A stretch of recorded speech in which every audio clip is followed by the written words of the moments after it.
Un petit bidon, mon pépère. Christopher Froome à pied. Mais quelle image du tour. On n'a jamais vu ça. Aïe aïe aïe, attention Philippe, vous nous faire rafler. Allez mon grand, t'es grand aujourd'hui, t'es grand. Chapeau. Bonjour à toutes et à tous et bienvenue dans Chasse Patate, le podcast du groupe Eto qui décrypte l'actualité cycliste.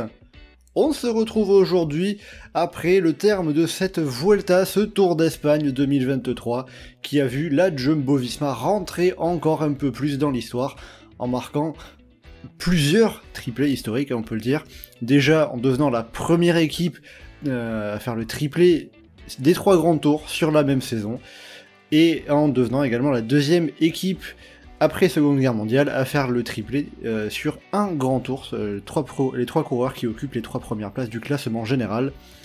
On va revenir bien évidemment sur tout cela, la façon dont ça s'est fait et comment est-ce qu'on peut expliquer un petit peu aussi ce résultat, cette domination de la Jumbo-Visma. On parlera également de Remco Evenepoel notamment, et aussi des coureurs français, en finissant par un petit pronostic des championnats d'Europe qui arrivent d'ici quelques jours avec les courses en ligne hommes et femmes le week-end prochain. On va donc voir ça avec nos 3 consultants du jour, qui se sont relayés tout au long de cette Vuelta à mes côtés. On commence avec Johan. Salut Johan. Salut Mathieu. On est assis avec Louis. Salut Louis. Salut tout le monde. Et on complète l'équipe avec Geoffrey. Geoffrey, j'avais vu pour bien te présenter que certains sur YouTube avaient regretté un peu l'absence de... Ouais, ton cynisme, ils ont dit. Hein. Voilà, certains regrettaient un petit peu ton cynisme. J'aurais été là si on avait fait un podcast sur le Grand Prix de Fourmies plutôt que sur la Vuelta. On snob les grandes courses, une chasse patate, c'est un scandale. Voilà, tu avais posé tes conditions, malheureusement. Peut-être une prochaine fois. On verra ça. Après, on est d'accord qu'une course où les mecs qui font un 2-3 décident à l'avance l'ordre dans lequel ils vont être classés, c'est un critérium, c'est pas une vraie course. Ouais, ça peut y ressembler, ouais. Bon voilà, vous avez le programme pour ce podcast. Attention au départ, à chasse patate, c'est parti.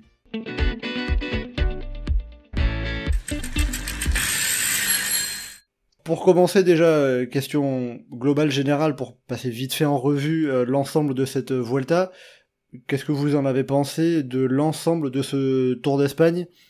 Ça fait beaucoup réagir hein, sur tout le scénario qu'on a eu et finir par ce triplé final de la Jumbo-Visma. Alors bien évidemment, il s'est pas passé que ça, on a eu plusieurs belles échappées, victoire française de Geoffrey Soupe, victoire surprise. Globalement, qu'est-ce que vous retiendrez de cette Vuelta ? Bah que plus ça allait, plus on se faisait chier. Globalement. Comme ça c'est dit, merci. Je cherchais une manière polie de dire ça, mais ouais, je confirme. Non, mais il y a eu le combo où le classement général a perdu son intérêt. Et en plus, on s'est retrouvé avec Evenepoel qui joue les échappées et qui fait direct tout seul, qui casse tout intérêt pour ces étapes-là. La fin, ça a été dur quand même. L'étape la plus intéressante de la fin, ça a été l'étape de Madrid, étonnamment. Et grâce à Evenepoel, par exemple. Grâce à Evenepoel, tu vois, oui, mais là, du coup, c'est pas un terrain de montagne où il fait tout péter la pédale, c'était un peu plus fin. Et avoir une échappée avec Evenepoel, Ghana, Kamna, ça qui part sur le plat, qui vient. Enfin, la lutte avec le peloton qui est tout près, qui revient, mais qui n'arrive pas à gagner. Enfin, ça, c'était beau. Ça, c'était du beau cyclisme. Ça, on aime. Le reste, c'était un peu pénible à la fin, quand même. Oui, bon, c'est sûr que la Jumbo-Visma a assez vite plié le suspense après l'étape du Tourmalet. Le côté médiatique a été assez rigolo quand même. La dernière semaine, c'était pas tellement suivre la course, c'était regarder les déclarations d'après-course, ça c'était... Oui, c'était plus un peu essayer de chercher à voir qu'est-ce que la Jumbo-Visma allait faire, est-ce que Kuss allait vraiment gagner. Bon, ça a laissé un peu de suspense quand même, hein, Geoffrey, Johan. Bah, c'est assez du suspense par rapport à Kuss, après, la fin est un peu décevante, quoi. Genre, tu sens que les mecs sont prêts à se foutre sur la gueule et puis ils finissent on est copains, on va nul. Mais bon, au moins, voilà, ça finit par la victoire de Sepp Kuss qui a pu un peu être mis en avant. Je crois que même lui, il croyait pas trop. Je crois que c'était après la dernière étape en ligne, la dernière étape de montagne, sa femme qui lui disait tu vas refaire ça. Il a dit oula, non, pas question. Donc voilà, je pense qu'il est déjà bien content d'avoir pu réussir ça. Surtout, c'était pas forcément évident. Geoffrey, qu'est-ce que tu retiendrais de ce Tour d'Espagne pour ta part ? Est-ce que toi aussi, comme Johan, c'est surtout Le suspense qui a été assez vite cassé. Non, j'aurais à remercier l'ensemble des coureurs pour avoir définitivement mis de façon visible pour tout le monde que la Volta est le plus petit des grands tours. Hein. Non, après, pour les à côté, une pensée pour la Guardia Civile qui a permis de redynamiser un petit peu les à côté de la course, dans la petite bagarre qu'il y a eu avec le soigneur de la Jumbo. C'est quelque chose qui avait tendance à manquer un peu sur la deuxième semaine, alors qu'on avait ce petit spectacle dans la première. Ah, c'est sûr que la Guardia Civile a fait de la Guardia Civile. Hein. Même on les voyait par moments sur les bords des routes, très actifs, à faire des grands gestes, bougez pas.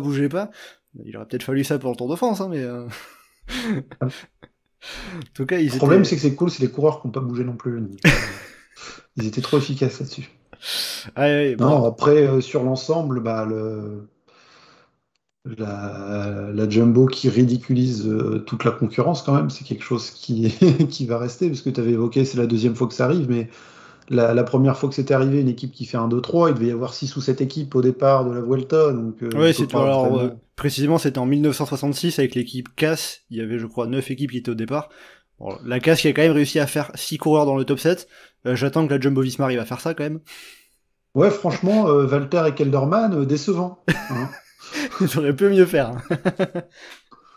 Non, après, il y a eu la craquante d'Evenepoel, qu'on n'attendait quand même pas en deuxième semaine. Après, ça a clairement été une journée qui n'a pas été, parce que derrière, il allait bien. Il y a eu le petit raid de Lenny Martinez en rouge en début d'année. Malheureusement, ça se retrouve à être juste une petite stat. Bah, le stade quand même. Ouais, mais je me souviens avoir dit quelque chose du genre, s'il finit autour de la 20e place à 1h30, il n'aura pas nécessairement de quoi être content de sa Vuelta. Malheureusement, c'est par ça qu'il finit.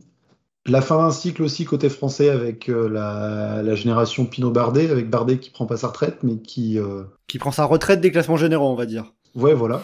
Bon, après, on pourrait dire qu'il en a pas gagné beaucoup, de toute façon, donc...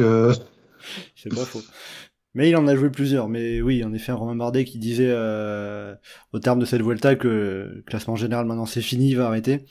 Il va plutôt viser les victoires d'étape au moins pour la saison prochaine, puisqu'il est pour l'instant sous contrat jusqu'à la saison prochaine. On verra ça après, on aura l'occasion de revenir un peu plus tard sur les coureurs français, mais un peu mitigé dans l'ensemble de ce que j'en comprends. Ouais, c'était clairement pas passionnant à partir du moment où le seul suspense c'est est-ce que les deux co-leaders vont réussir à faire gagner leur coéquipier. Sur les Flandriennes, Jumbo nous avait déjà bien confirmé que Wevelgem c'était pas au niveau du round 2. Bah là, voilà quoi, il nous confirme que la Volta c'est pas au niveau du Giro, du Tour. Voilà, bon, il faut bien ressortir la petite carte habituelle. La Volta est pas un grand tour comme les autres. La Volta, c'est... On est habitué à force. Hein, voilà. Tu peux réduire légèrement ta phrase. C'est vrai que sur le Tour de France, ils auraient pas laissé Gnicus, hein. Et même sur le Giro, a priori. Donc, ça pose quand même la question du statut de la Vuelta, qui est quand même le grand tour plus mineur que Vingegaard peut se permettre de laisser filer, parce que c'est pas très grave dans l'absolu, quoi. Après, il y a le côté aussi où il y avait déjà eu le Giro et le Tour avant, donc c'est un peu, dans une mesure où on peut se dire, bon, comme ça, on fait un chacun et on est assuré d'avoir remporté les 3 chacun. Ouais, des coureurs qui gagnent 2 grands tours la même année, oui, il y en a même. Il y en a quoi, il doit même pas y en avoir une dizaine. Oui, qui font le doublé Tour Vuelta, il y en a pas beaucoup. Hein. Mais les Jumbo, ils sont là. Ouais, non, c'est bon, on s'en fout. Louis, de ton côté, est-ce que il y a quelque chose d'un peu plus positif à rajouter de ton côté? Non, pas vraiment. C'est plutôt l'avis Allez. Geoffrey. Il était temps que cette mascarade, elle se termine hein, quand même. On va pas se mentir. Du premier jour, le contre-la-montre par équipe sous la pluie, tous les incidents what the fuck qu'on a eu en première semaine, je sais plus, tout me revient pas, mais l'hélicoptère qui fait tomber les barrières en plein final de course, la Guardia Civile, bon, on en a parlé, mais il y a eu tellement de choses, mais pas digne d'une organisation de course professionnelle. Il y a qu'à la Vuelta que tu vois ça, et puis le scénario de course, c'est pas ce qui allait arranger les choses, quoi. Alors, honnêtement, c'était quand même une mascarade. J'ai envie de dire une mascarade, mais globale, quoi. Il manquait quand même un coureur qui rentre dans une chèvre à un moment dans l'Angliru, sans qu'on sache pourquoi. Ouais, c'est vrai. On a eu la chute de Remco Evenepoel après la ligne en percutant une assistante. Bon, je veux pas faire de comparaison animalière, c'est pas le but, mais juste la chute un peu sortie de nulle part, elle est là, quoi. Bon, est-ce qu'il y a quand même au moins quelque chose d'un peu positif, au moins une chose à ressortir de cette Vuelta, parce que au moins pour qu'on fasse pas, au moins pour donner envie de continuer dans ce podcast quand même. Regardez le contre-la-montre avec Filippo Ganna, c'est quand même quelque chose qui est très beau à voir. Voilà. Bon, c'est au moins ça. On va prendre. Non, après, bon, évidemment. Non, mais il y a eu des beaux moments, il y a eu des moments un peu intéressants, quelques étapes sympas, des trucs sympas qui sont passés. Je suis pas sûr que ça soit pire que le Giro cette année. Hein. Ouais, parce qu'il y a un côté, le Giro, pendant 2 semaines et demie, on s'est fait chier. C'était rien passé. Terrible cette année, le Giro. C'était abominable, le Giro. Ouais, mais en français, il y avait Thibaut Pinot. Oui, voilà, mais c'est littéralement ça. Le Giro, il n'y a pas Pinot, c'est un désastre absolu. La Vuelta, c'est cassé, la dynamique est cassée en cours de route, mais la dynamique était quand même plus intéressante. Donc ça veut dire que si on fait le classement des 3 grands tours, je précise les 3, parce qu'on va quand même compter la Vuelta, la Vuelta n'est pas en dernière position du classement pour vous? Si. Je sais pas, pour moi ça se débat. Là c'est parce que le Giro c'est loin et du coup qu'on est un peu oublié, mais sur le moment c'était dur quand même. Hein. Louis? Vuelta, dernier des 3 grands tours cette année. Incontestablement. Si, parce que... Mais non, mais on en parlait juste avant, mais ok, il y a le côté franchouillard avec Pinot, mais quand même. Bon, en tout cas, merci Johan de au moins essayer d'arriver à sauver un peu quelque chose de cette Vuelta, hein, en rappelant que on a eu de l'animation, que au moins ça a été serré, il s'est passé quelque chose, au moins sur la première partie, c'était quand même assez serré, assez animé, avec cette opposition entre les Jumbo et Remco Evenepoel, il se passait quelque chose, alors que sur le Giro, comme tu l'as dit, pendant longtemps il s'était rien passé. Après, j'aimerais juste quand même aussi faire un peu une précision par rapport au fait que on s'est fait chier sur la fin par rapport à la domination de Jumbo-Visma. Là, ce que je dis, c'est mon avis, hein, peut-être que Geoffrey et Louis, vous êtes pas d'accord avec moi, mais c'est pas parce que c'est la Jumbo-Visma qui gagne, ça serait la UAE, la Bahreïn, la Ineos qui ferait tripler sur la Vuelta et tripler sur les grands tours de cette façon, ça en viendrait au même résultat où, au niveau du spectacle, ça perd beaucoup de l'intérêt. C'est pas parce que c'est la Jumbo et qu'on n'aime pas la Jumbo, c'est... Le truc qui aidait pas en plus, c'est que avant même la dernière semaine, tous les classements étaient pliés. Le classement général, où on se disait peut-être que Kuss allait avoir une craquante, mais ça allait être un autre mec de la Jumbo. Le classement par points, c'était mort. Le classement des grimpeurs, c'était mort. On enchaînait 6 étapes. La dernière, ça aurait été sympa avec du suspense. L'Angliru, on savait à quoi s'attendre. Enfin voilà, quoi. Il n'y avait pas d'intérêt à regarder. C'est pas juste on s'est ennuyé, c'est on savait à l'avance qu'on allait s'ennuyer.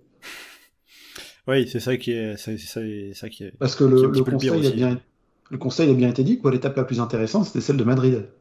Mais bon, au moins, on finit sur une bonne note. Voilà. On va terminer là-dessus pour la partie générale de cette Vuelta. Je vous propose de passer justement à la victoire de la Jumbo-Visma. Alors bon, je vous propose pas de revenir sur sur la façon dont Jumbo-Visma a gagné. Ça a été finalement assez limpide depuis l'abandon de Remco Evenepoel. On avait eu l'occasion d'en parler la semaine dernière. Je vous avais dit, Johan et Louis, ma question c'était est-ce que la Jumbo-Visma arrivera à faire le triplé? La réponse in fine c'est oui, assez facilement, mine de rien. Si on regarde les Jumbo-Visma par rapport à leurs adversaires, alors certes on a Remco Evenepoel sans sa journée, sans son énorme jour 100 sur l'étape du Tourmalet, il aurait tout à fait été en mesure de se mêler à la lutte sur ce qu'on avait vu du début et sur ce qu'il a montré ensuite par la suite, mais est-ce que les adversaires après le Tourmalet de la Jumbo-Visma, un moment dans la course, ils auraient eu moyen de les empêcher, de venir un peu jouer le trouble fait, ne serait-ce qu'au moins par exemple pour qu'ils ne fassent pas le triplé sur le podium. Tu veux dire qu'il aurait fallu que Mikel Landa, Enric Mas, Alexander Vlasov ou Joao Almeida courent pour essayer de gagner? Landa, c'est pas quelque chose que tu peux lui reprocher en général. Pour le coup, c'est Mikel Landa et la Bahreïn, c'est limite ceux qui ont été les plus entreprenants derrière la Jumbo, je trouve. Complètement d'accord. C'est eux qui ont essayé de tenter des petits coups de Trafalgar. Il y a eu notamment sur l'étape du Tourmalet où il y a eu une action qui a été tentée, qui n'a pas été forcément avec des aboutissants qui étaient espérés probablement. Mais on ne pourra pas reprocher à Bahreïn d'avoir essayé. Sur l'étape de l'Angliru, pareil, c'était le collectif le plus présent avec Jumbo-Visma. Et qu'est-ce que tu veux faire face à Jumbo-Visma? Enfin, honnêtement, à part les faire tomber, je vois pas comment c'est possible. Et tu peux même pas avoir de regrets. C'est tout, là, tu tombes sur plus fort que toi. Et aucun scénario de course qui permettait de battre Jumbo-Visma. Aucun. Enfin, j'en vois aucun. Johan, est-ce que tu vois un scénario de course, une tactique qui aurait pu être employée? Alors, pour battre Jumbo-Visma, je pense pas. Euh, je pense que si à l'avance, les adversaires avaient su que Kuss allait tenir, ils auraient pu essayer d'éviter que Kuss se retrouve dans une position de force. Et si Kuss n'est pas maillot rouge et pas devant les autres, et dans cette position-là, je suis pas sûr qu'il soit pas prenable par les mecs derrière, moralement et puis en termes de statut dans son équipe et ce que lui aurait demandé de faire et tout ça. Et je pense que de cette manière-là, il y aurait eu le podium qui aurait été accessible, mais là, c'est un peu avoir des pouvoirs de prédiction, donc c'est un peu Oui, compliqué. puis après, forcément, si Sepp Kuss s'était pas retrouvé en position de prendre le maillot rouge, il aurait jamais pris à un moment donné le leadership, il serait resté équipier à rouler pour Vingegaard et Roglic. Donc ça aurait Oui, tu aurais eu probablement Vingegaard qui aurait attaqué. Vingegaard, il aurait attaqué, il aurait mis une minute à tout le monde dans l'Angliru, et puis que s'il serait un peu relevé derrière, il aurait fini avec Almeida, et puis il serait peut-être sorti du podium. Donc, mais oui, des choses comme ça après. Mais c'est sûr que là, c'est compliqué. Dans la position où on était en deuxième, troisième semaine, c'est compliqué d'aller prendre les jumbo. Il y a Marc Soler qui a tenté un endroit qui n'était pas du tout propice, de manière n'importe comment. Mais Ouais, sur l'étape de l'Angliru. sur l'étape de l'Angliru, là où les autres équipes pouvaient gérer derrière, il venir le bouffer, enfin, bref. Il a fait du Marc Soler, quoi. Ah, mais c'est dingue, le mec, il fait son meilleur grand tour, tu dis, ah, c'est fait un truc bien et tout, et puis il se dit, ah, j'ai tout foutre en l'air. Allez, c'est beau. Mais la tactique UAE, de manière générale, sur la dernière semaine, c'était grotesque. Hein. C'est comme Almeida qui passe devant Ayuso dans le grille, qui fait coucou, je t'attends pas, c'est incroyable ça aussi. Oui, on peut dire que il y aurait peut-être eu avoir moyen d'avoir un peu plus de cohésion, courir un peu plus en équipe, surtout que il y avait du matériel en stock, hein, avec Ayuso derrière Almeida, Solé. C'est pas comme s'ils partaient avec deux bandits à la guerre, quoi. Mais après, justement, du coup, avec cette idée d'essayer de faire quelque chose, c'est Mikel Landa, comme tu disais, Johan, qui aurait été peut-être le plus à même de tenter quelque chose. Sur ce qu'on a vu physiquement sur la dernière semaine, c'était lui le plus fort derrière. Donc c'est lui qui avait les moyens peut-être d'aller chercher quelque chose. Après, il n'est pas spécialement de marge non plus par rapport à un Kuss. Donc. C'est vrai que Mikel Landa, en plus, a une trajectoire un peu étonnante si on regarde l'évolution du classement général au cours de cette Vuelta.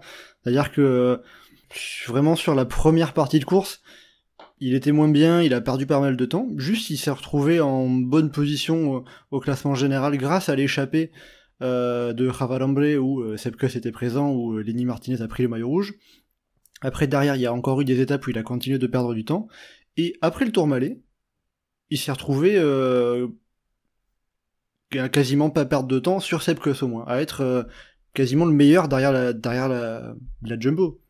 C'est le début de tour c'est le début de Vuelta qui lui manque en fait à Mikel Landa. Il avait besoin aussi de reprendre un peu de rythme parce qu'il a quasiment pas couru depuis le Tour de France. À part Saint-Sébastien, j'ai pas en tête une seule course qu'il aurait faite. Oui, enfin, tu sais que Vingegaard a pas couru non plus depuis le Tour de France. Hein. Ouais, mais ils sont pas dans la même catégorie. Mais oui, ça peut jouer. Après, j'avais cru croire qu'il était malade aussi. Forcément. Après, on l'oublie un peu à cause des jumbo, mais c'est assez normal d'avoir des coureurs qui soient mieux au début, moins bien à la fin, moins bien au début et qui soient mieux en troisième semaine. Hein. C'est un schéma classique sur 3 semaines pour des coureurs de grand tour, surtout sur un Landa qui a très très bonne capacité de récupération. C'est normal qu'il est en puissance.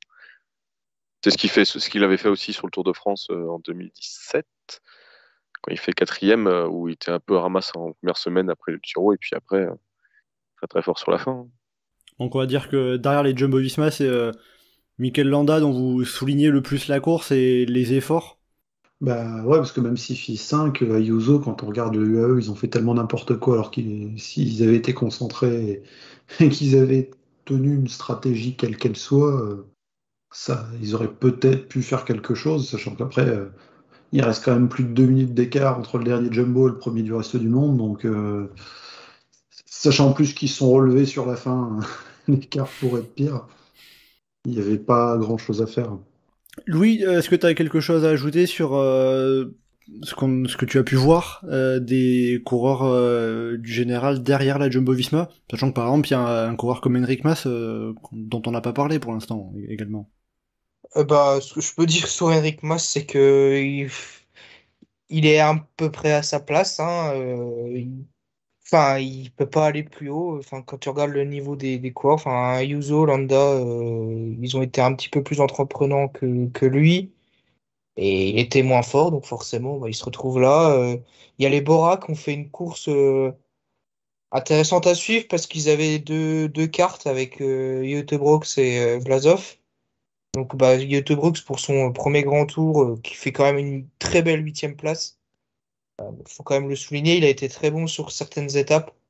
Je pense notamment à l'Angliru où il n'a fait que progresser au fil des kilomètres de montée. Enfin, c'est assez intéressant à voir comment il a su s'acclimater à la pente qui est quand même particulier. L'effort, il est quand même spécifique dans ce col-là. Et non, enfin, c'est des choses qui sont très prometteuses pour la suite. Après, non, je sais pas. Ayuso, quand même, 4e, on n'en parle pas, mais ce qu'il fait à son âge, c'est solide. Ouais, il enchaîne très solidement. Il avait déjà été très très costaud l'année dernière sur la Vuelta. Il avait fini sur le podium, 3e, derrière Enric Mas. Cette année, il devance Enric Mas, premier espagnol, et il finit avec le maillot blanc de meilleur jeune. En gagnant le classement, parce que l'année dernière, il avait aussi fini avec le maillot blanc. Oui, tout à fait. C'est bien de le préciser. Franchement, on était beaucoup à le voir finir en blanc la Vuelta. On s'attendait pas à ce qu'il gagne le classement. C'est vrai, c'est vrai. Non, mais quand tu termines premier des noms de Jumbo-Visma, ça pourrait être un maillot distinctif aussi. Hein. Bon, enfin, il est chez UAE, donc... Et puis on s'attendait pas non plus beaucoup à ce que le meilleur jeune belge né depuis 2000, ça soit Ken Uijtdebroeks. Hein. Ah, j'ai vu des gens le dire un peu, enfin, le côté genre plus confiance en lui quand Evenepoel. Là. Ah ouais. Evenepoel seulement le 3e belge au classement général final. Ah oui, il est derrière Steph Kras aussi. On aura l'occasion d'en reparler un petit peu quand on parlera du bilan français et aussi des équipes françaises, mais Steph Kras, très belle course de sa part également, qui finit 11e. Le top 11. Voilà, le top 11, c'est bien, c'est très français, ça. C'est très français. Bon, maintenant qu'on a parlé des adversaires de la Jumbo-Visma et de ce que j'en ai, j'ai cru comprendre, pour vous, ça aurait été compliqué pour eux, pour les adversaires de la Jumbo-Visma, de venir embêter les abeilles, les coureurs de l'équipe néerlandaise, qui finissent donc avec ce triplé Sepp Kuss, Jonas Vingegaard et Primoz Roglic. Comment est-ce qu'on peut expliquer alors ce triplé, que on est une équipe 2023 comme ça qui arrive à faire le triplé, déjà un triplé sur un seul grand tour, faire 1, 2 et 3 au classement général. Comment est-ce qu'on peut expliquer ça? Bah déjà, on peut parler de l'accumulation des leaders chez les grosses équipes, parce que c'est pas seulement le triplé de Jumbo-Visma, mais c'est un peu la domination de 3 équipes sur les classements généraux depuis un petit moment, donc Ineos, UAE et Jumbo, et forcément au bout d'un moment, bah, ça finit dans cette direction-là. C'est comme sur le Tour de France où on a 2 UAE sur le podium. Il y a un peu les équipes qui monopolisent la course. On a failli avoir 3 Jumbo, 3 UAE sur le classement général. Hein.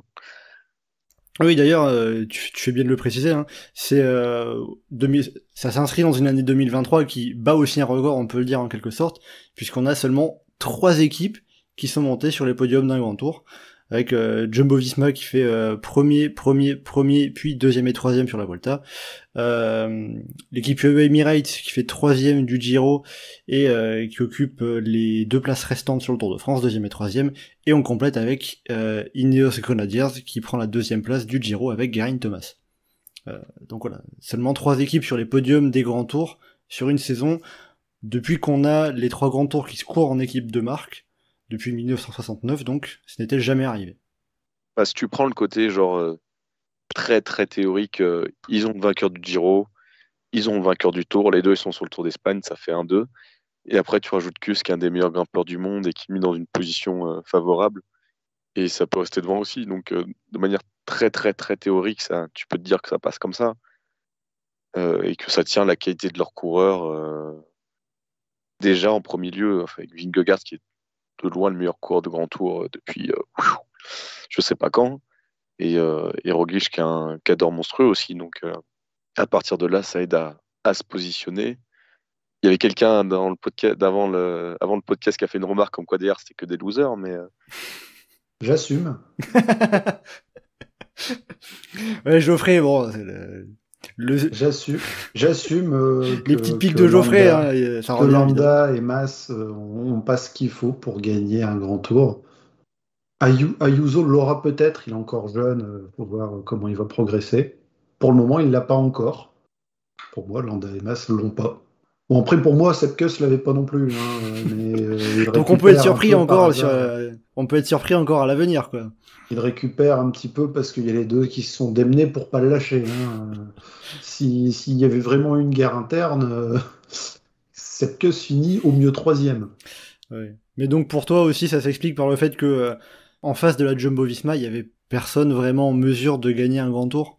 Ah, non, quoi. Ils roulent au ralenti et ils ont 3 minutes d'avance. T'imagines s'ils avaient été à fond? Ouais, j'espérais qu'ils étaient à fond déjà quand même là. Enfin, bah, il y a quand même des gros regrets sur Vingegaard qui se retient dans l'Angliru au lieu d'aller à bloc et d'aller péter le record d'Arras. Hein. Clairement, il l'avait dans la patte, hein, ça se voyait. Hein. c'est vrai que entre guillemets, à cause de Sepkus, on a quand même manqué une Vuelta où Roglic et Vingegaard se foutent sur la tronche. Ça aurait été amusant à voir quand même. Même si bon, sur ce qu'on a pu voir, Vingegaard semblait quand même bien meilleur que Roglic. En tout cas, il a réussi à reprendre plus de temps que le Slovène. Louis, de ton côté, est-ce que toi aussi, le triplé de la Jumbo-Visma, il s'explique par le fait que la Jumbo-Visma, ils ont tout simplement les meilleurs coureurs en grand tour? En vrai, moi, il y a des choses qui me dépassent dans ce que je vois. Factuellement, oui, bah, ils ont les trois plus forts de la course. Ils ont la meilleure équipe, ça c'est factuellement vrai. Maintenant, il y a des choses que je vois que je n'arrive pas à expliquer. Enfin, comment tu peux enchaîner les trois grands tours et gagner le troisième? Comment tu peux mettre 3 minutes à tout le monde en faisant presque du surplace? Moi, je n'ai pas les éléments pour l'expliquer. Je ne peux pas parler de tout ce qu'on peut entendre, de toutes les accusations. C'est pas, moi, j'y connais, enfin, là-dessus, j'ai aucun regard, donc je n'en sais rien. Mais moi, je n'arrive pas à expliquer comment c'est possible. Donc, moi, je peux pas répondre à ta question. Bon, après, en termes d'écart, d'un côté, on l'a déjà vu Vingegaard cet été sur le Tour de France, il avait mis des écarts monstrueux. C'est sûr que s'il met un peu le frein à main, il y a que, entre guillemets, 3 minutes sur son premier adversaire. C'est sûr que Oui, quand après, c'est la Vuelta aussi, tu fais pas des mêmes écarts que sur de très grosses étapes de montagne, surtout quand sur le Tour de France, ça attaque à un col ennemi de l'arrivée, quoi. Là, on n'a pas eu une configuration où ça pétait très loin et où les leaders, ils attaquaient et ça décantait très très loin. T'as pas eu Vingegaard qui attaque dans le Tourmalet à 50 bornes de l'arrivée. Donc. je sens, Johan, que t'as un peu mal à la gorge, c'est le triplé de Jumbo-Visma qui te reste en travers de la gorge. Ah, j'ai trop gueulé devant ma télé. Un élément aussi qui peut être intéressant à regarder, c'est si on regarde par rapport aux coureurs qui étaient absents. On vous avait dit que les Jumbo-Visma, par rapport aux coureurs qui étaient présents sur cette Vuelta, avaient tout simplement les meilleurs coureurs au départ. Est-ce que parmi les coureurs qui n'étaient pas sur cette Vuelta, il y en a qui auraient pu les battre? Pogacar? Non, mais oui, mais enfin, au bout d'un moment, c'est toujours le même argument. Quoi.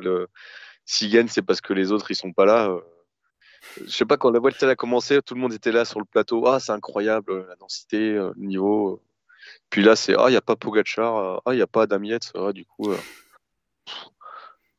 ouais. C'est pas un argument pour toi? Bah, c'est toujours le même argument. Au bout d'un moment, c'est pas un argument non plus. Enfin, il y avait Geraint Thomas. Geraint Thomas, il était à la lutte avec Roglic sur tout le Giro. Geraint Thomas, il finit 31e du classement général. Donc, il y a un C'est ça, moment ouais. où. Donc, c'est pas juste la concurrence et le plateau qu'il peut y avoir. C'est aussi la capacité de Jumbo à avoir une forme physique absolument constante et capacité à faire récupérer leurs coureurs tout le temps, de manière optimale. Et apparemment en buvant des bières quand même, parce que ils l'ont fait sur le podium. Bon, c'est la Vuelta, on peut se permettre. Hein. Mais tu vois, c'est ça, genre, ils sont en mode plus relax et tout, c'est la Volta, mais du coup, ils mettent quand même la pile aux autres. Hein. C'est un peu Faites ce frustrant. que je dis, mais pas ce que je fais, quoi. C'est vrai qu'il y avait l'image marrante de Sepp Kuss après sa victoire sur la 6ème étape qui quasiment s'enfile la bouteille de champagne, ou je sais pas ce que c'est précisément, sur le podium. Bon, il a dit qu'après il était quand même un peu bourré, hein, mais... Geoffrey, pour toi aussi, j'ai l'impression de comprendre que parler des coureurs qui ne sont pas là, c'est pas un argument.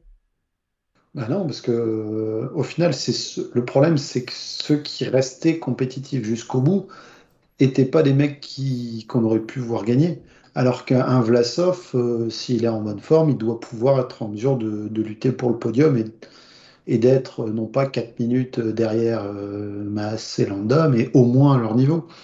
Geraint Thomas fait un des pires grands tours de sa carrière en haute montagne. Depuis Et qu'il d'ailleurs, je crois que joue la haute c'est montagne. son pire classement. Ouais, c'est son pire classement général sur un grand tour. Et c'est Depuis qu'il est aussi... chez Sky. Et je crois que c'est aussi le pire classement de l'équipe Sky sur les grands tours dans son histoire. 31e place. Le tour où Higgins se fait la clavicule, ils avaient quelqu'un qui avait tenu le coup. Hein. Ça, c'était en 2011. Pas Ouran? Il y a Oran, non? Ouais, il y a Oran Ah, qui doit faire ouais. fond de top 10. Hein. Ouais, qui était à la lutte pour le maillot blanc avec Arnold Ah oui, Jackson, oui. avec c'est Pierre vrai. Roland, Non, avec Reine Taramae. il a fini 24e, mais c'était quand même moins pire. Ouais, enfin, c'était aussi un tour oubliable. Non, et puis surtout que Geraint Thomas, je veux dire, il y a vu le duel avec Roglic sur le Giro, on imaginait sur la Volta un remake. Et très vite, on a compris que, bah non. Bon après, la Vuelta c'est un grand tour qui a des caractéristiques assez différentes du Giro. Le Giro qui est beaucoup plus en haute montagne que ne l'est la Vuelta. Qui est beaucoup plus prestigieux aussi. Voilà, je pense que ce running gag n'en finira jamais. Et aussi, peut-être aussi des périodes de préparation, des cycles de préparation dans la saison, une météo qui est différente, ça fait beaucoup de paramètres qui peuvent jouer. Voilà. En tout cas, en effet, Geraint Thomas n'a jamais vraiment été en mesure de lutter pour le général.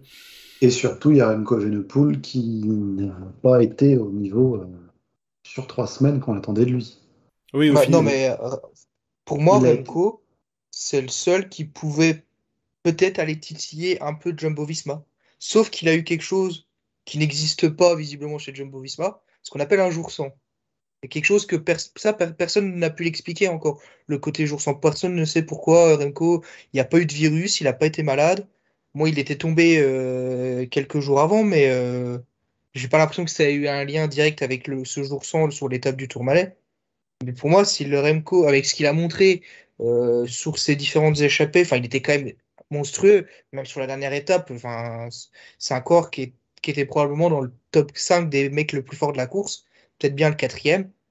Bah, je sais pas, hein, beaucoup là, c'est vraiment une hypothèse, on ne saura jamais, mais peut-être que c'était le seul qui pouvait aller un peu s'entremêler entre les trois Jumbo-Visma pour le podium. Et on ne le Après, saura jamais. Après, les efforts de baroudeur, c'est pas exactement les efforts que tu fais face aux autres leaders dans les montées de col confrontation directe. Donc, c'est pas complètement sûr qu'il aurait fait podium non plus. Surtout qu'il a Oh, bien j'ai fait pas dit que l'effort c'était de sûr. perdre du temps. Oui, enfin, après, ça veut au moins dire que c'était, entre guillemets, seulement un seul jour sans et que c'était pas la forme qui a disparu et qui n'est pas revenue par la suite. Hein. Après, on peut pas vraiment savoir comment il aurait été sur l'étape de l'Angliru parce oui, qu'il bien n'a sûr, pas bien sûr. du tout fait d'effort là-dessus Bien sûr. et ça aide pour être pour virevolter dans l'étape de la Cross de Linares le lendemain.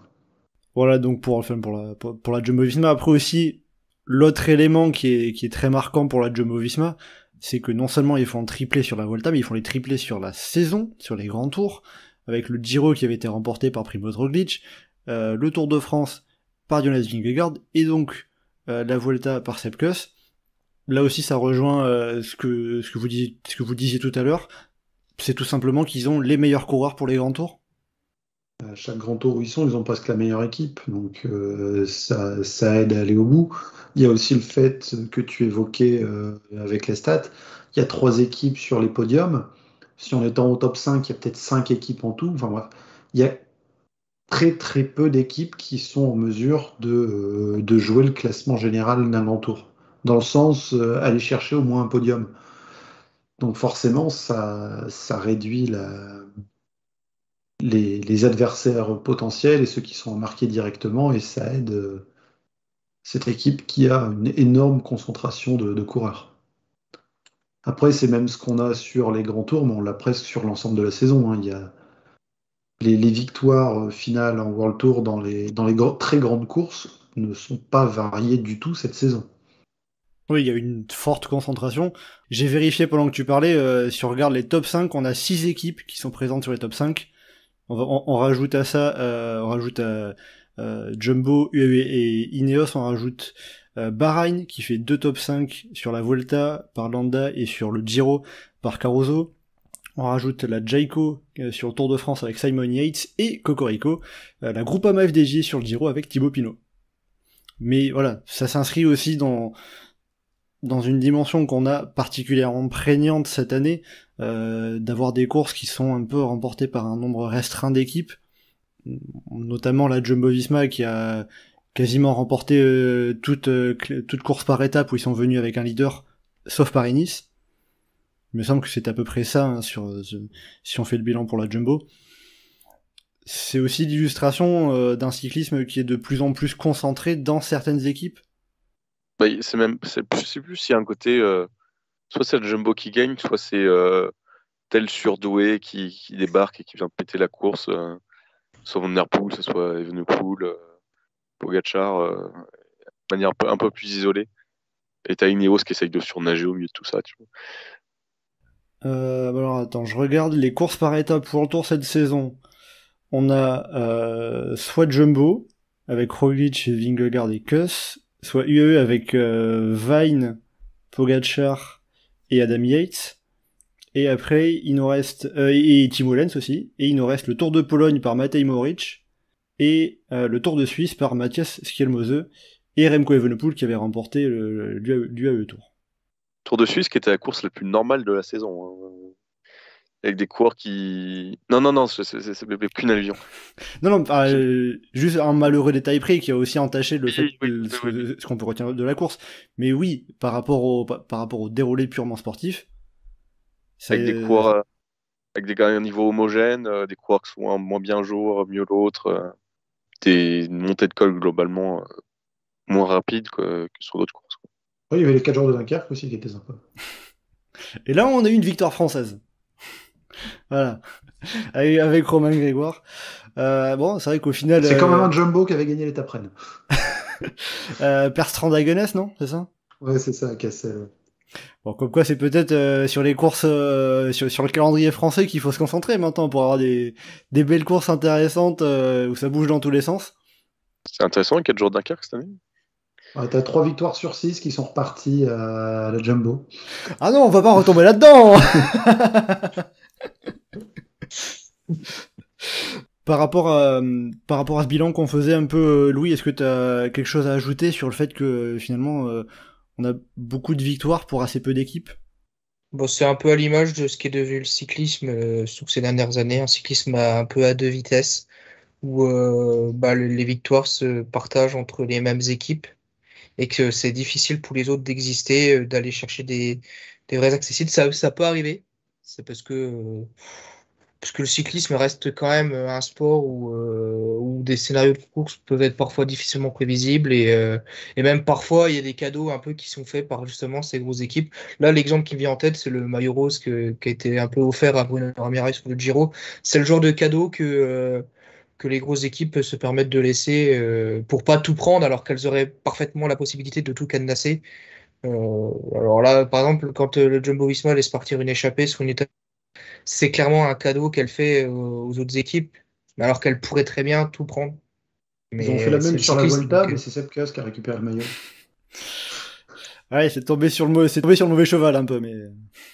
Après, j'anticipe aussi par rapport à vos critiques, est-ce que vous n'êtes pas un peu aigri à être là, le cyclisme est trop concentré dans quelques équipes. Est-ce que c'est pas un peu trop aigri et on devrait pas se dire, c'est cool de voir des grands champions, des grandes équipes comme ça?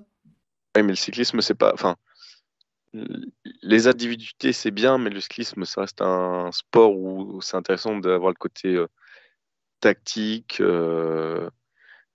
collectif d'un peloton. Bah, typiquement, un truc que tout le monde adore, c'est les bordures. Et c'est pas quelque chose qui est à un coureur ou une individualité qui va tout faire péter dans les bordures. C'est Dans la quick step. Oui, non, mais justement, c'est une équipe, c'est un mouvement collectif. Il y a la perte actuellement de ça dans le cyclisme de la possible victoire d'un outsider. Typiquement, la dernière course un peu pour ça, c'est pas Paris-Roubaix, tu vois, où tu peux avoir un random qui va aller gagner ou faire une place ou être présent dans le final.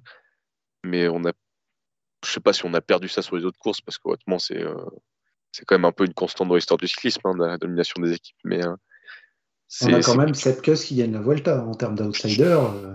Ouais. Dans le contexte, ça fait pas le même ressenti quand même. Mais ça manque d'espace pour que tout le monde puisse exister. Et effectivement, oui, ça frustre, quoi. Parce que même dans le côté baroudeur, en fait, maintenant, c'est très compliqué d'aller chercher des étapes. On le voit qu'il y a Romain Bardet qui est quand même très costaud sur Volta, qui se permet d'attaquer au milieu de l'Angliru, mais qui n'arrive pas à aller chercher une étape sur cette Volta, quoi. C'est un peu frustrant. On voit de plus en plus de coureurs qui disent ça roule très vite, ça roule plus vite qu'avant, et c'est compliqué même d'aller prendre des échappées. Thomas de Rent, c'est un très bon exemple, même si il est peut-être moins bon qu'avant avec l'âge évidemment, mais il disait avant je pouvais prendre des échappées facilement, maintenant c'est beaucoup plus compliqué d'aller prendre des échappées, ça roule très vite et de fait ça se complique beaucoup plus. Ça conduit parfois aussi à voir souvent les mêmes coureurs en échappée, parce que quand on a un rythme qui est très rapide, c'est souvent les mêmes coureurs qui sont encore en mesure de prendre l'échappée quand celle-ci se forme. Louis, est-ce que tu aurais quelque chose à ajouter, à compléter ou à venir en contradiction par rapport à ça? Bah, en fait, je comprends complètement ta question par rapport au côté aigri. En fait, je l'entends. Maintenant, on expose des faits qui sont factuels, hein, là-dessus. On l'a tous vu la même chose sous la Vuelta. Après, il y a deux façons de voir les choses. Soit on admire et on fait oh, c'est génial, ils font gagner Sepp Kuss, qui était l'équipier et tout, c'est génial, il gagne les trois grands tours. Là. Mais soit on adore ça et tout. Autre possibilité, on se dit ah ouais, il y a quand même des trucs qui sont un peu bizarres. Sans crier au dopage, sans crier à tout ce qu'on peut entendre. Juste dire ah ouais, c'est bizarre, enfin, ouais, c'est pas. Dans le sens où c'est pas quelque chose à laquelle t'y es habitué? Ouais, et puis qu'on n'arrive pas à expliquer, enfin, qu'on peut ne pas, ouais, on n'arrive pas à l'expliquer. Mais en tout cas, ça fait pas de moi un aigri. Enfin, moi, je pense pas être un aigri, justement, parce que si j'étais vraiment un aigri, je le dirais pas dans ces termes-là. Je pense que ça serait beaucoup plus radical et il n'y aurait pas besoin de débattre, ça irait très vite. Moi, j'attends justement qu'on m'explique comment c'est possible tout ce qui s'est passé. Et pas juste qu'on me dise oh, mais ils s'entraînent mieux que les Français, ils mangent mieux que les Français, ils boivent pas d'alcool, parce qu'en plus c'est faux. Donc, mais juste, moi j'accueille toute explication valable, mais moi je serai jamais radicalement aigri par rapport à ce que j'ai eu. Et j'accepte absolument très bien, quelle que soit l'équipe qu'on peut supporter, la défaite qui peut arriver. Non, voilà, il y a des faits et il y a des observations qui sont, après, les appréciations sont variées. Après, moi, franchement, juste, je comprendrais que certaines personnes puissent être dégoûtées par ce qu'ils voient parce que c'est pas passionnant, quoi. Ouais. Et puis en vrai, par rapport à ce que Louis vient de dire, il y a un côté quand même un peu sympa aux leaders qui se démènent pour offrir une belle victoire à un coéquipier fidèle qui se sacrifie pour eux depuis un moment pour l'équipe et tout ça. Ce qui fait juste un peu tâche, c'est que c'est sur une course de 3 semaines, quoi. Ils sont pas démenés. Ils sont pas démenés pour faire le gagner. C'est ça qui est frustrant aussi. Hein. Si, ils sont démenés pour pas le lâcher. Bah, oui, voilà, c'est plus ils sont démenés pour faire attention à pas le distancer. Mais après, on peut noter à la fois la belle histoire que c'est un équipier qui gagne une grande course et à mettre en comparaison du fait que c'est encore la même équipe qui gagne la grande course. Et tu vois, en termes de dynamique, tu vois, ça aurait été Kuss aurait été derrière au général, Vingegaard serait dit vas-y, on va le faire gagner. Ils Oui, font c'est péter la différent. puissance pour aller le faire gagner. Ça aurait été plus dynamique, plus intéressant. Là, si c'est Kuss il est devant et puis Roglic et Vingegaard ils doivent casser un peu leur ego pour pas accélérer. Ouais, bon, ok quoi. C'est pas, y a pas d'histoire. Enfin, l'histoire c'est juste que c'était devant et c'est la meilleure équipe du coup il gagne. Ouais, c'est pas fou. Hein. Après, Euh, c'est pas grave, hein, pendant 3 semaines, on a eu Ploué, on a eu Fourmi, on a eu Isberg, voilà, c'est on bien avait de de quoi signaler. faire. Hein. Voilà, c'est bien de signaler aussi que le cyclisme est extrêmement divers et qu'il n'y a pas que, il y a pas que les grands tours dans la vie. Voilà. Il y avait toutes les courses en Belgique, où on a eu du spectacle. Enfin, il y a... Bon, il y avait le Tour de Slovaquie aussi, hein. C'était quand même quelque chose, la réalisation, tout ça. Ah, ça, c'était ma course de l'après-midi sur cette 3e semaine. Et là aussi, une domination Quick-Step, bizarrement, Ah, elle c'est dérange vrai. beaucoup moins, si. Hein. Un petit peu, mais on le créera pas sur tous les tours. Ça reste que le Tour de Slovaquie, donc bon. Alors, Oui, voilà, tout à fait. Quick-Step qui enchaîne les victoires, hein, ils avaient déjà gagné à Fourmi en plus. Ah là là, toujours les mêmes équipes qui gagnent. cyclisme de vitesse.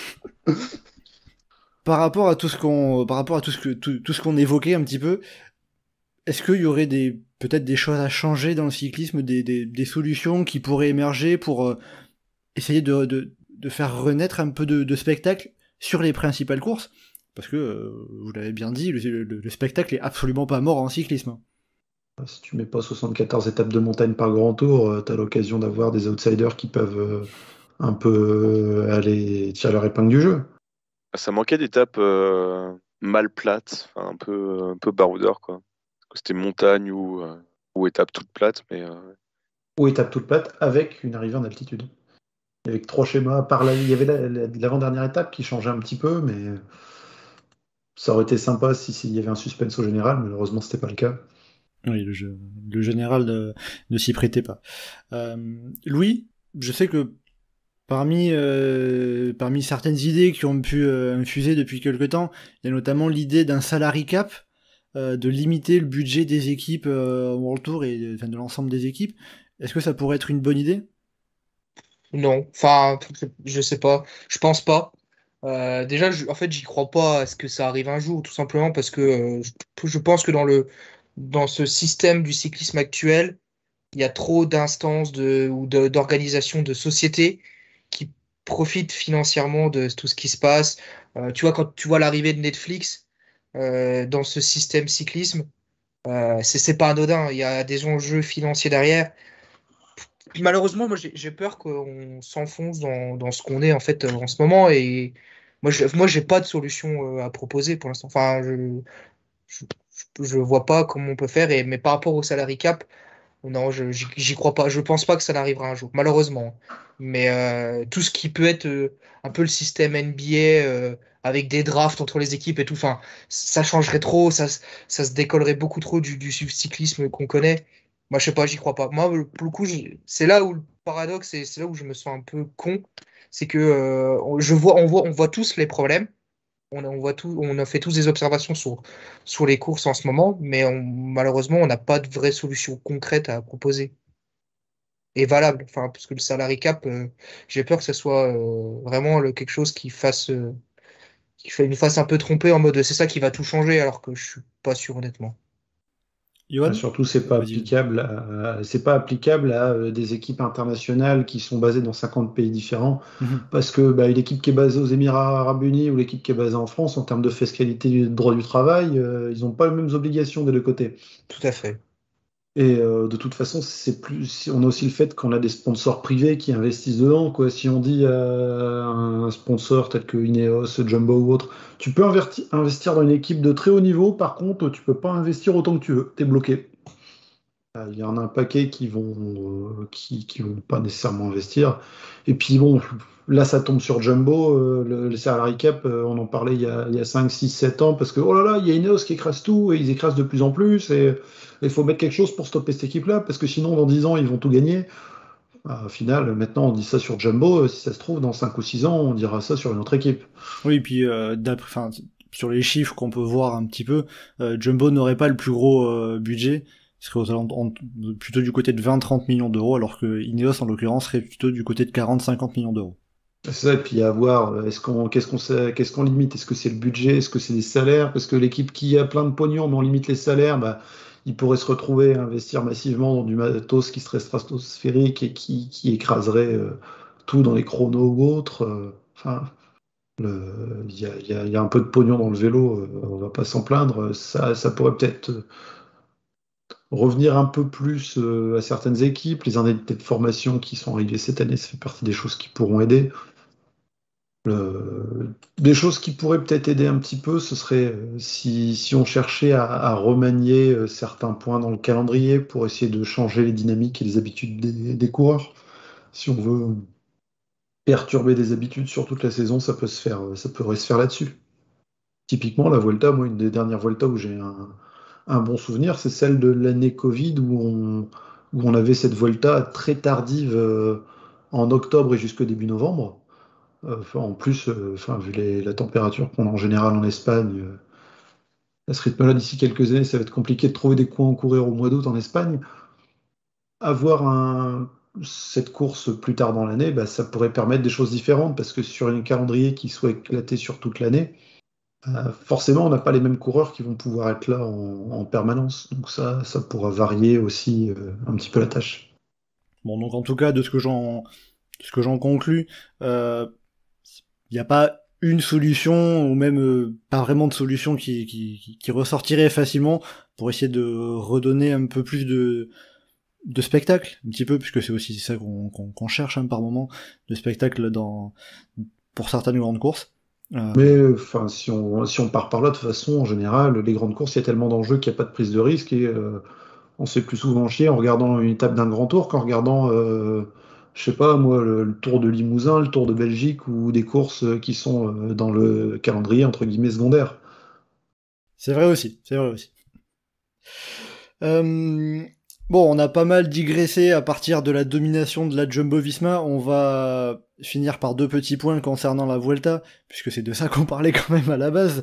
Déjà, Remco Evenepoel, le Belge, l'ancien champion du monde, qui était l'un des grands favoris au départ de cette Vuelta. On en avait parlé au début de ce Tour d'Espagne.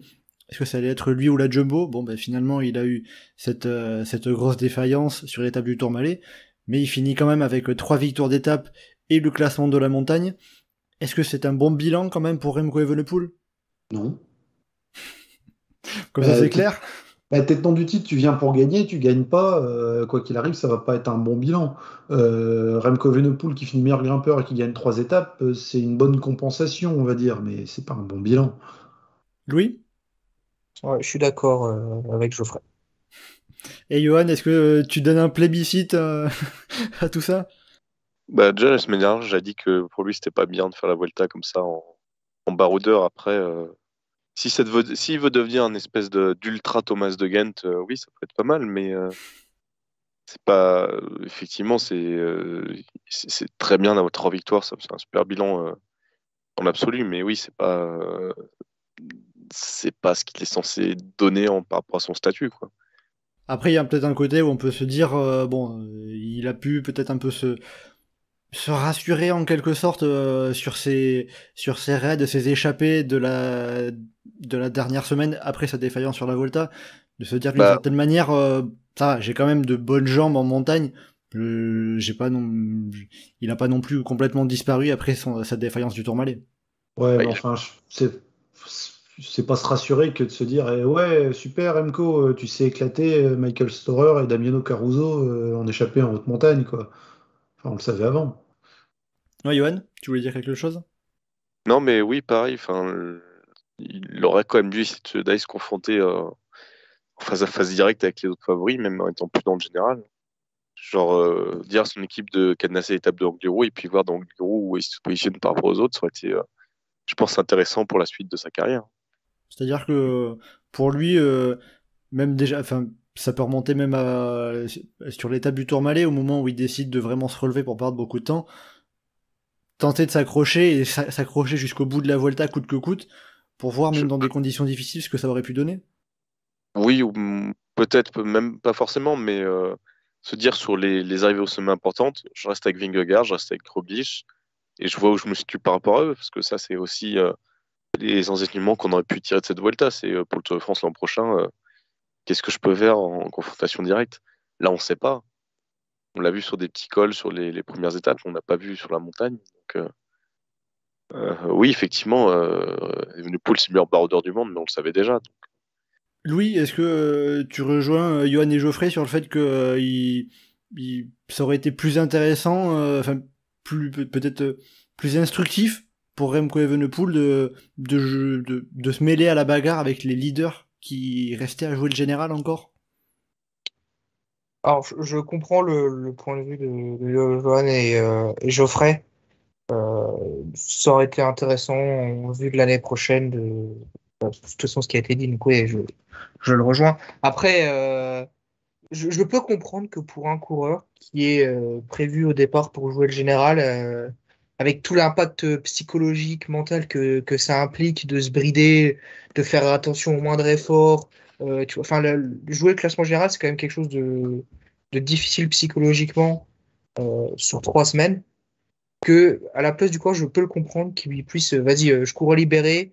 Mon objectif, c'est de gagner. Je veux juste gagner. Peu importe la manière. Moi, mon plaisir, c'est de gagner. Et bah, forcément, quand tu es à la place de Remco, qui était déjà une jambe au-dessus de toute la concurrence pour les échapper, bah, t'axes ta stratégie comme ça. Bah, ouais, déjà, ça te change de ta habitude. Et puis, ouais, tu cours offensif. Tu as envie de gagner. T'offres des opportunités de gagner que tu n'aurais pas forcément eu en restant avec les Jumbo-Visma. Et puis bah voilà, et bon, il y a le lot de consolation du classement de la montagne qui est venu s'ajouter avec. Donc en fait, je peux comprendre les deux points de vue. Mais donc en fait, aucun des deux ne m'aurait choqué. Et donc ouais, bah après Remco, il a choisi parce que c'est un mec qui aime gagner, qui est vraiment obsédé par ça. Bah voilà, il a été chercher 2 victoires d'étapes supplémentaires et un petit maillot à poids au passage. Oui, c'est sûr que c'est pas rien non plus, hein. Ça reste pas rien. C'est pas un bilan qui est catastrophique, c'est plus par rapport à la déception de son bilan, par rapport à mettre en rapport Avec ses attentes au départ. Voilà, avec ce qu'on attendait de Remco Evenepoel, c'est plutôt ça. Et on va finir sur cette Vuelta, après les coureurs du général, après Remco Evenepoel, un bilan côté tricolore. En termes comptables, on a une victoire d'étape avec Geoffrey Soupe, la grande surprise, l'une des grandes surprises en tout cas de cette Vuelta, qui avait gagné le sprint sur la 7ème étape à Oliva. On a Lenny Martinez qui avait passé 2 jours en rouge, et on a au total 4 podiums d'étape pour les coureurs français, 1 pour Lenny Martinez, 2 pour Romain Bardet et 1 pour Romain Grégoire. Alors donc dans l'ensemble, quel bilan on peut tirer de cette Vuelta pour les coureurs français? C'est pas mal. C'est pas mal. Ils ont une petite présence. On a une étape, on a 2 jours avec le leader. On n'a pas été invisible comme parfois ça a été le cas sur la Volta. Maintenant, on pouvait peut-être espérer mieux de certains coureurs. On a eu des bonnes surprises avec d'autres. Qui t'a surpris par exemple? Geoffrey Soupe, mais il a surpris tout le monde, je pense, quand il a gagné son étape. Lenny Martinez, c'était une bonne surprise au début. Maintenant, la suite a quand même été relativement décevante, hein, parce qu'il perd plus d'1 heure sur les 2 dernières semaines. Maintenant, il apprend. On va voir comment ça va continuer. Romain Bardet, on aurait espéré qu'il gagne quelque chose. Là, le bilan est pas vraiment génial, quoi, parce que même sa 2e place, hein, au final, il n'a pas vraiment été dans le coup pour la victoire. Il a essayé, il a fait ce qu'il a pu, mais il n'y avait pas photo dans l'échappée avec. Il s'est retrouvé face à un certain Remco Evenepoel, c'est ça, ouais. Qui avait de l'énergie à revendre ce jour-là. Il a perdu que 2 minutes alors que les autres en ont perdu 6, quoi. On peut dire que c'est toujours ça. Une petite victoire, mais bon. Johan, quel bilan tu ferais de ton côté pour les coureurs français? C'est un bilan correct. On a vu des Français. Les Français ont été présents. Après, on n'a pas eu de sursaut de coureurs qui a fait des trucs incroyables qu'on n'attendait pas non plus. Enfin, un quand même. Mais je sais pas, je pense qu'il y a eu une belle dynamique côté Total Direct Energy. Et même ça se voit en dernière semaine avec Paul Orsolin qui va faire un 5e ou 6e des dernières étapes dans une grosse échappée, là. Mais sinon, oui, c'est après. Je dirais que ça a été décevant côté HT2R et que c'était eux qui avaient beaucoup de coureurs français. et que ça se ressent un peu sur ce bilan de ce côté-là, en fait. Tu aurais une équipe H2R, quoi, t'es beaucoup plus présente, avec des Geoffrey Bouchard, des machins, des trucs comme ça. On n'aurait pas le même ressenti de coureur qui épisodiquement surgit, un Bardet tout seul, un Grégoire tout seul, un Martinez tout seul, qui va faire quelque chose. Mais C'est vrai que parmi il y avait les 3 équipes qui avaient le plus de coureurs français, c'est Total Energy en avait 6, AG2R Citroën en avait 6, et on avait aussi RKS Samsic qui en avait 5. Alors, tu l'as dit que côté Total, on a de belles perfs, hein, avec la victoire de l'étape de Geoffrey Soupe, aussi la 11e place au général de Steph Kras, on en avait parlé un petit peu tout à l'heure. Par contre, pour AG2R et pour RKS Samsic, ça a été beaucoup plus compliqué. ouais, ça a été plus compliqué. Je dirais aussi l'occasion loupée, c'est Hugo Page sur la dernière étape à Madrid, qui se fait bouffer par l'échappée devant alors qu'il règle le peloton. C'est vrai. Mais sinon, non, après, c'est pas mal. Il y a eu pas mal de Français. On n'avait pas forcément non plus tous les cadors et tous les gros coureurs, donc c'est pas déshonorant non plus. Et puis on termine l'année en ayant gagné des étapes sur les 3 grands tours. C'est quand même quelque chose qu'on réussit à faire de plus en plus régulièrement ces dernières années. Donc ça reste quelque chose qui est pas si mal que ça. Oui, c'est pas anodin. Et puis aussi le fait de porter un maillot de leader sur 2 des 3 grands tours. Pour les coureurs français, ça arrive pas très souvent, même si c'est pas, ça donne pas lieu à une victoire ou quelque chose comme ça. Mais c'est quand même important de le noter, de le signaler sur un bilan global. Et Louis, pour finir ce bilan des coureurs français, tu es un peu dans la même veine que Geoffrey et Johan, ça va ? Oui, bon, je les rejoins totalement, mais ce que j'ajouterais, c'est qu'il y avait quand même, ce qui est quand même intéressant par rapport à la Volta des Français, c'est que ça reste pour certains le premier grand tour, la découverte, l'apprentissage, et que même si les résultats sont peut-être pas à la hauteur de ce qu'on pouvait espérer de certains, je pense par exemple à Lenny au niveau du classement général, où le fait qu'il ait été malade, ça lui a un peu sabordé au moins 5-6 jours de sa Volta. Un Romain Grégoire, bon, on attendait peut-être qu'il aille chercher une étape, il est passé pas loin. Bon, bah voilà, dommage. Et puis, j'ai envie de souligner également un autre coureur dont on n'a pas cité, c'est Mathis Lebert. Pareil, jeune coureur, mais qui a montré des belles choses. Et pour tous ces jeunes-là, c'est le grand tour d'une découverte. Ils ont vécu des expériences qui vont leur servir pour l'avenir. Maintenant, il va falloir confirmer ça, mais ça sera dans les années à venir, quoi. Mais ça fait partie de leur processus d'apprentissage. Et j'ajouterai au moins un nom à cela, c'est malheureusement Kevin Vauquelin, qu'on n'a pas pu voir vraiment se mettre à l'évidence. Mais c'est pareil, c'est un coureur, on sait le talent qu'il a. Il est tombé sur le contre-la-montre par équipe. Je crois après qu'il est retombé malade, je sais plus exactement, mais il a dû rapidement abandonner cette Volta. Mais pareil, c'est des choses où il apprend et ça lui servira peut-être l'année prochaine, dans 2 ans, 3, 4 ans, on verra. Mais voilà, c'est des coureurs qui ont de l'avenir et il faut passer par là. On peut pas tous être des cracks à 20 ans et jouer le classement général ou gagner 4 étapes dès notre premier grand tour. Donc non, voilà, ça a un grand tour de découverte pour certains. Et puis ce qui est le paradoxal, c'est qu'il y a un mec de 35-36 ans qui gagne une étape totalement venu d'ailleurs. Donc en fait, le paradoxe, il est génial. Et donc ouais, le bilan, il est pas mauvais, il est correct. Maintenant, il n'y a pas eu de très très grande, voilà, il n'y a pas eu un grand français qui permet de faire surnager le bilan, quoi. Donc Oui, le bilan honnête. Si on devrait résumer, il y a eu du bien, mais il n'y a pas eu du waouh. Ouais, voilà, il y a eu des bonnes choses. Voilà, on peut pas dire que c'est un mauvais bilan. Voilà, très bien avec tout ça. Alors on va venir refermer le bilan de cette Vuelta, de ce Tour d'Espagne 2023. Juste pour une petite stat. Vas-y, je le ferai bien sûr. J'étais en train de vérifier de stats. Hein. Si je viens de la chercher rapidement, donc j'espère que j'ai pas fait d'erreur là-dessus. Mais le Français qui porte un maillot de leader sur le Giro et la Vuelta, c'était plus arrivé depuis 99. Comme quoi, c'est toujours bien de le signaler. C'est la première fois au XXIe siècle. C'est ça. Et avant, il y avait eu 1982 et 1955. Donc ce serait que la 4e fois dans l'histoire qu'on a des Français qui sont en tête à un moment du Giro et de la Volta. C'était pas les moments les plus marquants pour l'ensemble de la course, mais quand même, c'est pas rien. C'est bien pas rien. Ouais. C'est bien de le signaler hein, quand on voit comment c'est rare et que les coureurs français ont parfois du mal à prendre un maillot de leader. C'est toujours bien, même si c'était par des échappées, il faut quand même réussir à prendre ce maillot de leader. Et c'est pas rien. Voilà, bah écoutez, on va arriver, cette fois c'est bon, à la fin de ce débrief complet de la Vuelta. On va refermer la page Grand Tour, Tour d'Espagne. Et avant d'en terminer avec ce podcast, messieurs, comme je l'avais dit en introduction, un petit pronostic pour les championnats d'Europe qui ont lieu cette semaine aux Pays-Bas avec la course en ligne qui sera du côté du circuit du Col du Vam, en français le Vamberg, en néerlandais. Alors techniquement en néerlandais, ils l'appellent aussi Col du Vam pour la pub. Ah oui, très bien. Bon bah voilà. Donc en néerlandais, Col du Vam, ça fait très néerlandais. En fait, le Col du Vam c'est la route, le Vamberg c'est la colline. D'accord, oui voilà, parce que c'est un peu tout un circuit pour le cyclisme qui a été construit sur une décharge, c'est ça? C'est ça, ouais, c'était une décharge. Petit à petit, ça montait de plus en plus. Ils ont réaménagé l'ensemble pour en un immense parc cycliste.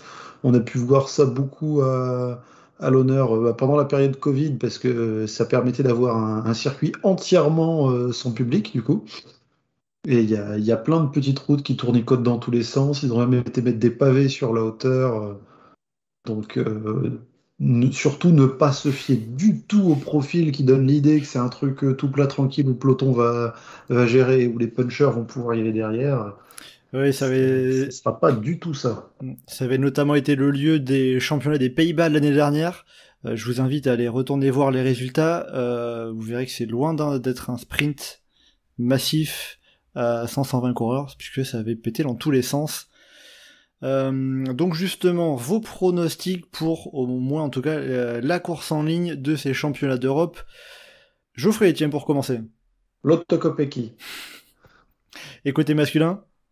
Non, alors, déjà côté féminin, je dis Lotto Kopecky parce que elle est une grande favorite, mais côté français, j'espère vraiment une très très belle course de Victoire Berthaud. La dernière fois qu'elle avait fait des championnats où il y avait un circuit avec une montée et un peu de pavé, ça avait bien fini pour elle. Parce que c'était les championnats de France à Cassel. C'est ça. Non, et côté masculin, j'imagine bien une surprise. Et quand je regardais aux différentes équipes, l'équipe norvégienne a quand même l'air bien sympa. Et je me dis, un final comme ça, un mec comme Rasmus Tiller, ça peut vraiment lui convenir.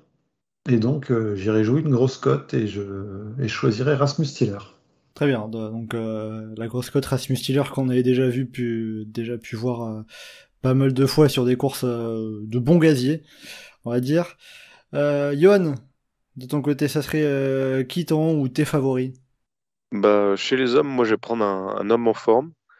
Donc je vais prendre Elia Viviani, qui était très bien sur les dernières courses, qui a une bonne pointe de vitesse, qui est capable de passer des petites bosses, et qui à mon avis va être bien calé dans la route Ghana, et puis il va pas prendre un pet devant.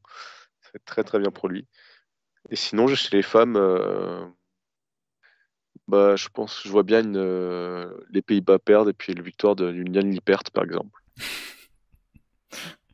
Donc voilà, donc tu mises plus sur la défaite des Pays-Bas que sur la victoire de Liane Lippert. Bah, si ça va se neutraliser avec Kopecky, peut-être, tu vois, ça. Bah, Jan Lippert qui avait été la seule à battre Kopecky dans un sprint en boss au Tour de France. Donc, ouais. Et on termine ce tour des pronos avec Louis. Alors déjà, je salue la prise de risque de Geoffrey pour Tiller. Moi, Varejkold me plaisait bien, un côté norvégien. mais je vais dire Mats Pedersen. Ouais, parce qu'à un moment, c'est gentil de dire des Norvégiens, mais ça fait beaucoup, là, quand même. Quand il n'y en aura aucun dans le top 15, on passera vraiment pour des cons. Et puis, il faut déjà espérer que, parce qu'à l'heure où on enregistre, on n'a pas la start list officielle finale de la Norvège. On espère quand même qu'il y aura Tiller et Warren Skjold, sinon...